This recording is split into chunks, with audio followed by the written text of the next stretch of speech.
नमस्कार, आप देख रहे हैं डीडी न्यूज। मैं हूं आंचल गुलाटी गुंबर और आगे बढ़ने से पहले एक नजर सुर्खियों की तरफ। लखनऊ में बिल्डिंग गिरने से बड़ा हादसा, 8 लोगों की मौत। मलबे में दबे लोगों को निकालने का बचाव अभियान जारी। मुख्यमंत्री योगी आदित्यनाथ ने अधिकारियों को राहत कार्य में तेजी लाने के दिए निर्देश।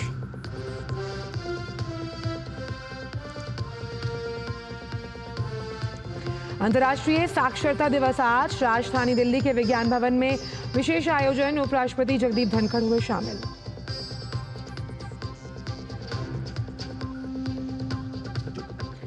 विदेश मंत्री डॉक्टर एस जयशंकर आज से सऊदी अरब की यात्रा पर पहुंचे रियाद। विदेश मंत्री पहली भारत खाड़ी सहयोग परिषद जीसीसी की विदेश मंत्रियों की बैठक में लेंगे हिस्सा। जीसीसी सदस्य देशों के विदेश मंत्रियों के साथ होंगी द्विपक्षीय बैठकें।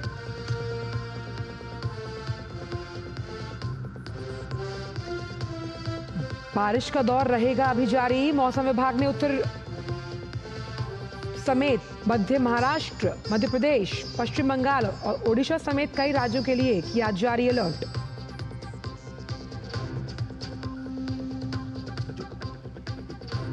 देश भर में धूमधाम से मनाया जा रहा है भगवान गणेश का 10 दिवसीय गणेश उत्सव। चारों ओर लग रहे हैं गणपति बप्पा मोरया के जयकारे। देश भर के पंडालों में उत्सव की रौनक। आज होना है 1.5 दिन के गणपति का विसर्जन।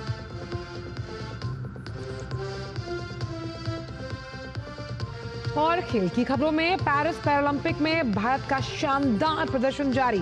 प्रतियोगिता के आखिरी दिन आज पूजा ओझा खेलेंगी पैरा कैनोइंग का सेमीफाइनल। फिलहाल भारत ने 7 स्वर्ण जीत जमाया 29 पदक पर कब्जा।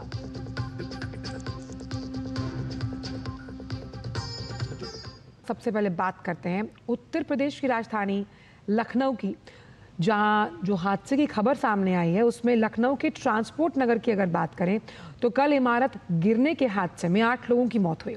इस हादसे में अब तक 28 लोग घायल हैं। घायलों का इलाज स्थानीय अस्पताल में जारी है।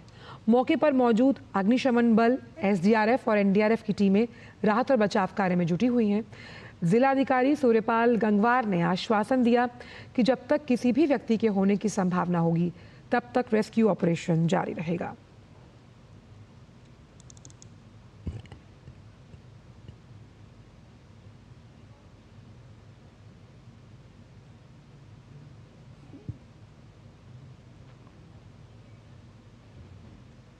की टीम लगी हुई है। जब तक पूरे क्षेत्र का, पूरे एरिया का सर्वेक्षण नहीं हो जाता है तब तक ये कह पाना मुश्किल है कि अंदर और कोई है या नहीं। और इस हादसे के बाद हमारे संवाददाता विकास सिंह ने घटनास्थल का जायजा लिया। आइए आपको दिखाते हैं। लखनऊ ट्रांसपोर्ट नगर बिल्डिंग हादसे में अभी भी रेस्क्यू ऑपरेशन जारी है। हमारे पीछे आप देख सकते हैं, यहाँ पर एनडीआरएफ, एसडीआरएफ की टीम यहाँ पर मौजूद है।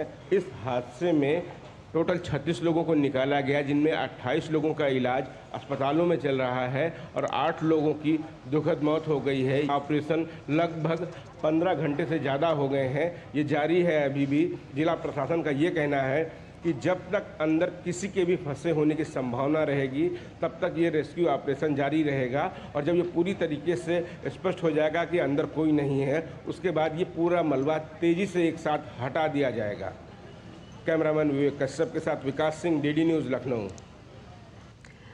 पाकिस्तान की सेना ने सार्वजनिक रूप से पहली बार कबूल किया है कि 1999 के करगिल युद्ध में उसकी भागीदारी थी। इस युद्ध में पाकिस्तान को करारी हार का सामना करना पड़ा था। पाकिस्तान के सेना प्रमुख जनरल असीम मुनीर ने करगिल में पाक सेना के जवानों की मौत की बात स्वीकार की। इसे पाकिस्तानी सेना का पिछले 25 साल में पहला कबूलनामा माना जा रहा है और इससे पहले कभी भी ये बात स्वीकार नहीं की गई। इसके अलावा 1999 के करगिल युद्ध के दौरान पाक सेना प्रमुख जनरल रहे परवेज मुशर्रफ ने खुद कई बार पाकिस्तानी सेना की भूमिका को स्वीकार किया था। पाकिस्तान शुरू से दावा करता आया कि करगिल युद्ध में कश्मीरी उग्रवादी शामिल थे, जिन्हें वो मुजाहिदीन बताता है। इन कारणों की वजह से करगिल युद्ध में मारे गए अपने सैनिकों के शवों को लेने से भी उसने इनकार कर दिया था। जिसके बाद भारत ने पूरे सैन्य सम्मान के साथ पाकिस्तानी सैनिकों का अंतिम संस्कार किया था। विदेश मंत्री डॉक्टर एस जयशंकर आज से सऊदी अरब के 2 दिवसीय दौरे पर हैं। विदेश मंत्री के रियाद पहुंचने पर सऊदी अरब के प्रोटोकॉल मामलों के उपमंत्री ने उनका स्वागत किया। विदेश मंत्री भारत खाड़ी सहयोग परिषद JCC की पहली बैठक में शामिल होंगे।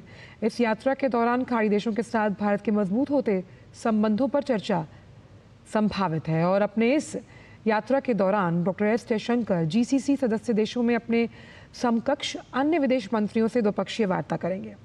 आपको बताएं कि भारत और GCC के बीच रणनीतिक, व्यापार और निवेश, ऊर्जा सहयोग, सांस्कृतिक और लोगों के बीच आपसी संबंधों सहित कई क्षेत्रों में गहरे और बहुआयामी संबंध हैं।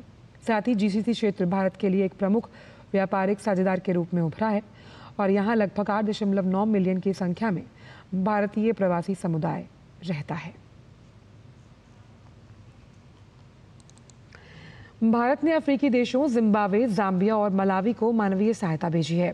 विदेश मंत्रालय के प्रवक्ता रणदीप जायसवाल ने social media post site X पर जानकारी दी कि 1000 मीट्रिक टन चावल की एक खेप नहावा शेवा बंदरगाह से जिम्बाब्वे के लिए रवाना हुई।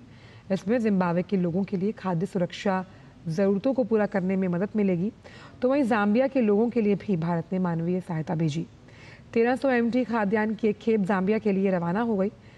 इससे जाम्बिया के लोगों के भोजन और पोषण संबंधी ज़रूरतों को पूरा करने में मदद मिलेगी।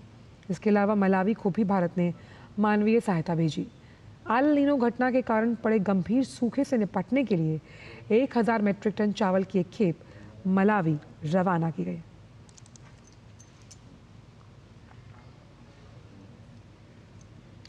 आज अंतर्राष्ट्रीय साक्षरता दिवस मनाया जा रहा है।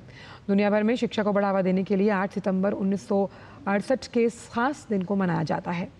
इस दिन को मनाने के पीछे का जो मूल उद्देश्य है वो ये है कि दुनिया भर में लोगों को शिक्षा का महत्व समझाया जाए।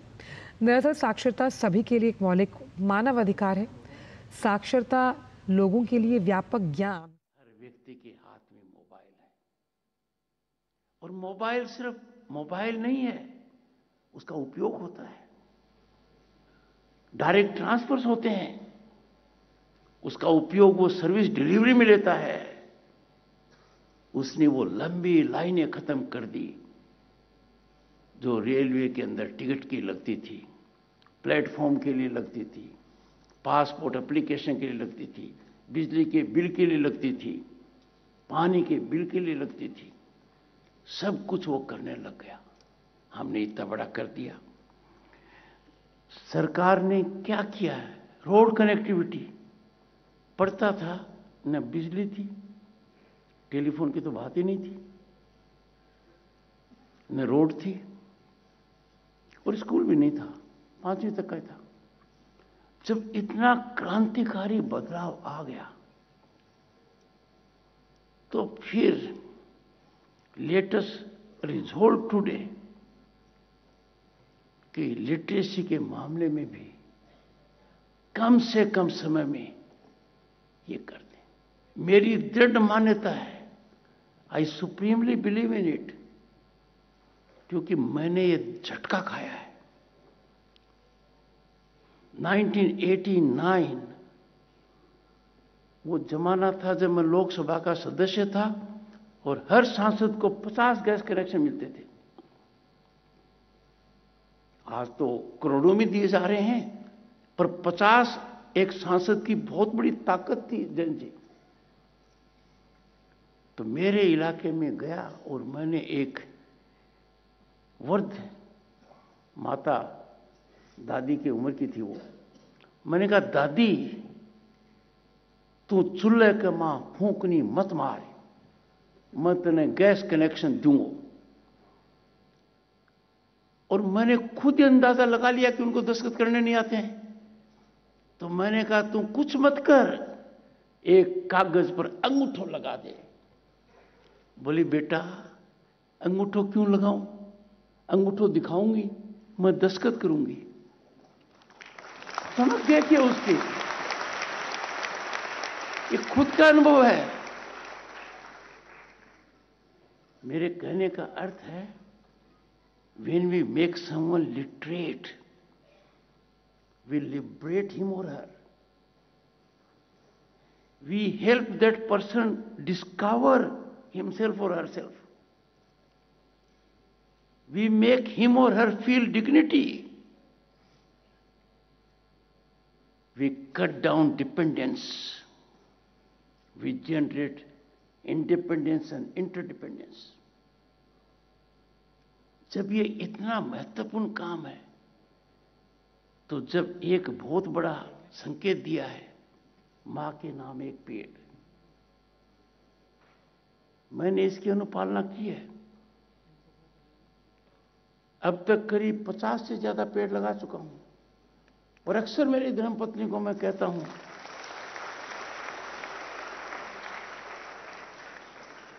कि देख, मैं एक साथ 2 काम कर रहा हूं,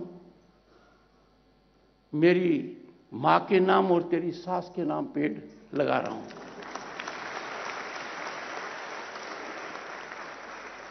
क्यों नहीं आज हम संकल्प लें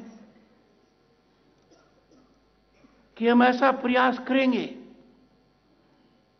we will make at least 1 literate. यह संकल्प यदि अगर हम आज लेते हैं, तो हम निश्चित रूप से जो मुहिम आज जयंत चौधरी जी और संजय ने संकल्प के रूप में ली है, हम इनकी मदद कर पाएंगे।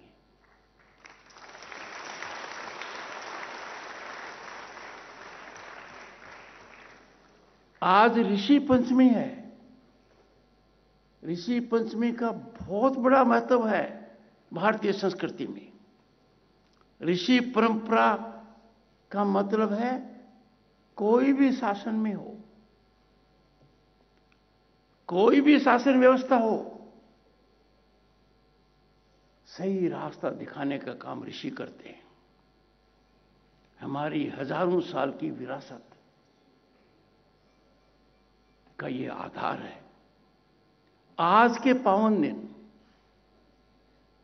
हमारी संस्कृति को नमन करते हुए हमें आज दृढ़ संकल्प करना चाहिए कि हम एक को जरूर लिटरेट करेंगे, और 6 महीने में करेंगे ताकि साल में 2 कर पाए।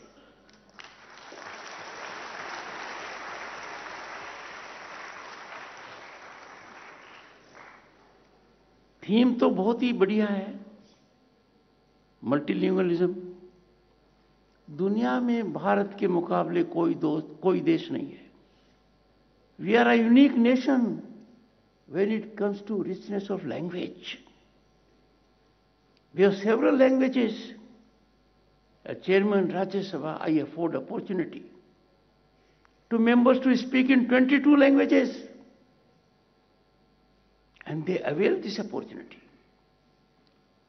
और जब मैं उनको अपनी भाषा में भाषण देते हुए सुनता हूं, तो ट्रांसलेशन तो सुनता ही हूं, पर उनकी बॉडी लैंग्वेज ही मुझे बता देती है कि वो क्या बोल रहे हैं। I can understand it. They are at their best.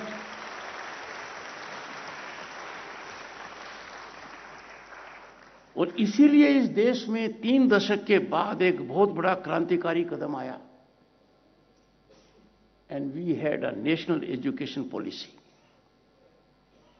And that laid great emphasis on mother tongue, Matrabhasha. From this platform, I will appeal to states that have not adopted national education policy to rethink, revisit, because this national education policy is a game changer. This national education policy allows our youth to fully exploit their talent and energy,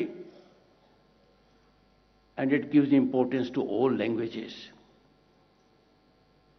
मातृभाषा की तो बात ही अलग है, क्योंकि वो भाषा है जिसमें हम सपने लेते हैं, और हमारा जीवन कहां है सपनों को साकार करने में लगा रहता है। The good thing for younger people today is there is an ecosystem in place that allows you to unleash your energy, exploit your talent and potential, realize your aspirations and dreams. मातृभाषा में जब सपना लोगे तो इस ecosystem का फायदा उठा पाओगे। आज के दिन दुनिया में भारत की एक नई पहचान है। वो एक ऐसी पहचान है जिसकी मेरे पीढ़ी ने कभी कल्पना नहीं की थी। It was beyond my dreams and contemplation that I will see Bharat having that position in the world. क्योंकि हम जब संसद सदस्य थे पहली बार, तो हमारी इकोनॉमी की साइज लंदन शहर से छोटी थी। आज उनके देश से काफी बड़ी है दुनिया की। तो आज अंतर्राष्ट्रीय साक्षरता दिवस पर विज्ञान भवन से आप सुन रहे थे उपराष्ट्रपति जगदीप धनखड़ का संबोधन, जहां उन्होंने बहुत अहम बात की कि हमें आज ये संकल्प लेना चाहिए कि हम कम से कम एक व्यक्ति को साक्षर बनाएंगे, क्योंकि साक्षरता आपको आत्मनिर्भर बनाती है। और किस तरह से ख़ास तौर पर जो न्यू एजुकेशन पॉलिसी लाई गई है उसने ख़ास तौर पर शिक्षा के क्षेत्र में आमूलचूल परिवर्तन किया। शिक्षक, शिक्षा और अभिभावक, इन तीनों के बीच की खाई को पाटने में ये जो नई शिक्षा नीति है उसने अहम रोल अदा किया है। बढ़ते हैं आगे और बात करते हैं उत्तर प्रदेश की, जहाँ के बहराइच में भेड़ियों को पकड़ने के लिए ऑपरेशन भेड़िया जारी है। अभी तक 4 भेड़िए पकड़े जा चुके हैं, 2 भेड़िए अभी बचे हुए हैं जिन्हें पकड़ने के लिए खोज अभियान जारी है। वन विभाग, पुलिस विभाग और जिला प्रशासन ने प्रभावित क्षेत्रों में रात्रि गश्त करने के लिए समन्वय स्थापित किया। ड्रोन की मदद से भी भेड़ियों को पकड़ने का प्रयास किया जा रहा है।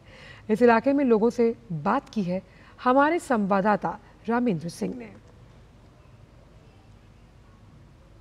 पूरा इलाका सहमा हुआ है।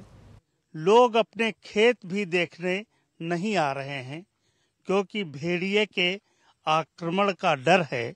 लगातार खतरा बढ़ता जा रहा है, कई लोग उसका शिकार बन चुके हैं। हमारे सामने जो रिक्शा आ रहा है उससे अनाउंस किया जा रहा है, गांव के लोगों को सूचित किया जा रहा है कि कैसे वो सुरक्षित रहे और किस तरीके से अपने बच्चों को सुरक्षित रखें, कि रात में किस तरह शिकार करता है वो। और ये कम से कम 8-10 गांव के क्षेत्र में अनाउंस करते हैं। 4 लोग हैं, लाठी डंडे से लैस हैं कि अगर खतरा हो तो ये उसका बचाव कर सके।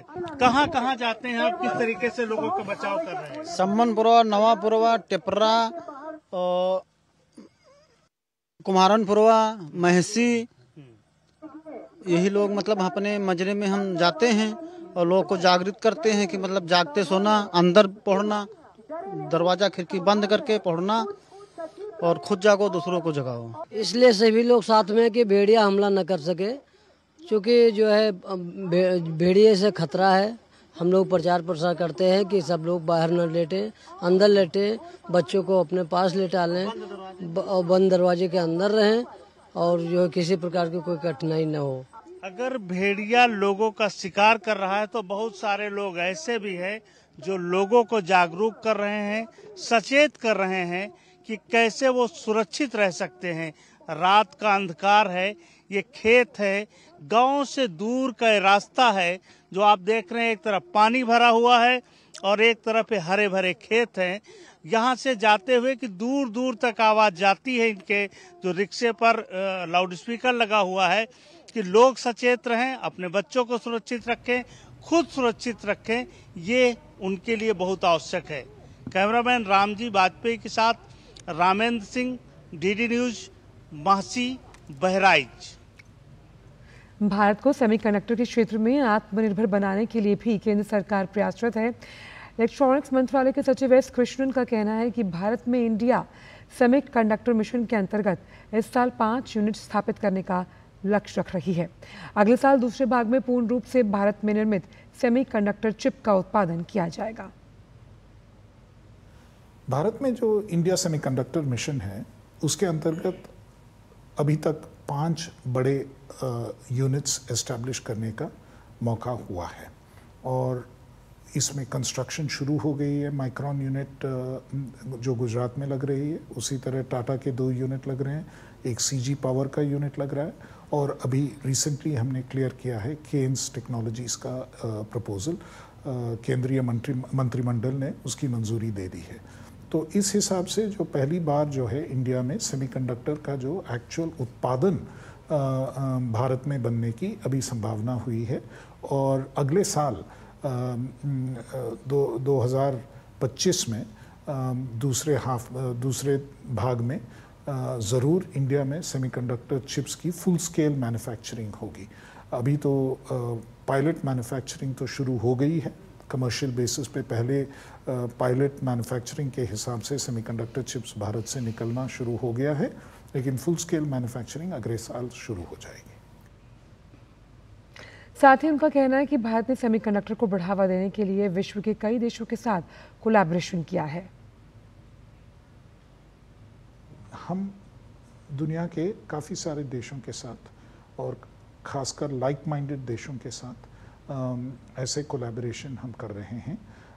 यूनाइटेड स्टेट्स के साथ है, यूनाइटेड किंगडम के साथ है, यूरोपियन यूनियन के साथ है। उसी तरह हमारी ये अंडरस्टैंडिंग जो है, मेमोरेंडम ऑफ अंडरस्टैंडिंग, एक समझौता हमने सिंगापुर के साथ भी किया हुआ है। इसमें जो सेमीकंडक्टर सप्लाई चेन की रेजिलियंस बढ़ाने के लिए ख़ास कुछ मेजर्स लिए जाएंगे। उसी तरह experience sharing, research and development में कोलैबोरेशन और स्किलिंग में खासकर कोलैबोरेशन हम करेंगे। और इसके ज़रिए इंडिया में जो सेमीकंडक्टर, भारत में जो सेमीकंडक्टर इंडस्ट्री है उसको काफ़ी बढ़ावा मिलेगा। और कुछ एरियाज़ में जो है इंडिया भी सिंगापुर का मदद करेगी। ये एक म्यूचुअल कोऑपरेशन एग्रीमेंट है। उन्होंने बताया कि 11 से 13 सितंबर तक देश में सेमीकॉन इंडिया का आयोजन किया जाएगा, जिसमें विश्व की बड़ी सेमीकंडक्टर से जुड़ी कंपनियां पेश होंगी। सितंबर 11, 12 और 13 नोएडा में सेमीकॉन इंडिया एक बड़ा इवेंट होने वाला है। ये पहली बार जो है भारत में सेमी करके एक इंटरनेशनल ऑर्गेनाइजेशन है, जिसमें कि सारे विश्व के सारे बड़े बड़े सेमीकंडक्टर कंपनीज उसके सदस्य हैं। और ये सेमी जो है दुनिया के अलग अलग जगहों पर अपना ये बड़ा कॉन्फ्रेंस करता है हर साल। जैसे कि वेस्ट कोस्ट ऑफ अमेरिका में वो सेमी वेस्ट करके एक बड़ा इवेंट करता है, कॉन्फ्रेंस करता है। उसी तरह एक सम्मेलन जापान में होती है, सेमी जापान। ताइवान में होती है। साउथ ईस्ट एशिया में कोलालमपुर में भी सेमी साउथ ईस्ट एशिया करके एक सम्मेलन हर साल होता है।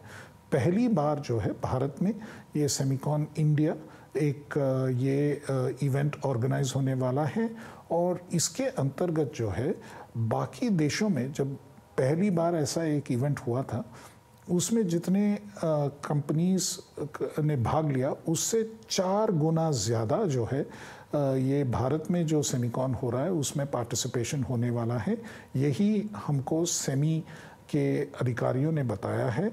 इससे साफ जाहिर होता है कि इंडिया कितना बड़ा, भारत जो है कितना बड़ा सेमीकंडक्टर स्पेस में कितना भारत का रोल हो सकता है। ये सारे विश्व के कंपनीज उस हद तक भारत की महत्व को देख रहे हैं और भारत में आने की इतना वो उत्तेजित हैं। भारत में नया उनका प्रोडक्शन और उनकी मार्केट एस्टैब्लिश करने के लिए वो भारत आना चाहते हैं। तो ये बहुत ही एक अच्छा मैं साइन मानता हूँ। मणिपुर में हमला करने वालों की अब खैर नहीं। असम राइफल्स ने राज्य में एंटी ड्रोन सिस्टम तैनात कर दिया। सीआरपीएफ ने भी मणिपुर के सुरक्षा बलों को एक एंटी ड्रोन सिस्टम उपलब्ध करवाया। मणिपुर पुलिस ने बताया कि बढ़ते तनाव और हिंसक घटनाओं को देखते हुए ये कदम उठाया गया है। पुलिस ने बताया कि कुछ और एंटी ड्रोन गन लाई जा रही हैं। पुलिस के बयान में कहा गया कि राज्य की पुलिस ने भी एंटी ड्रोन सिस्टम की खरीद और सुरक्षा के मानकों को बढ़ाने का काम शुरू कर दिया। पुलिस महानिरीक्षक के हमलों का मुकाबला करने के लिए अतिरिक्त हथियार खरीदने की प्रक्रिया भी चल रही है।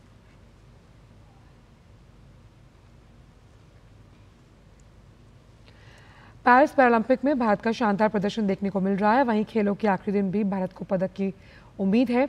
भारत की पूजा ओझा पैरा कैनोइंग में के सेमीफाइनल स्पर्धा में हिस्सा लेंगी। पूजा अगर सेमीफाइनल जीतती है तो आज होने वाले फाइनल मैच में स्वर्ण पदक के लिए चुनौती पेश करेंगी।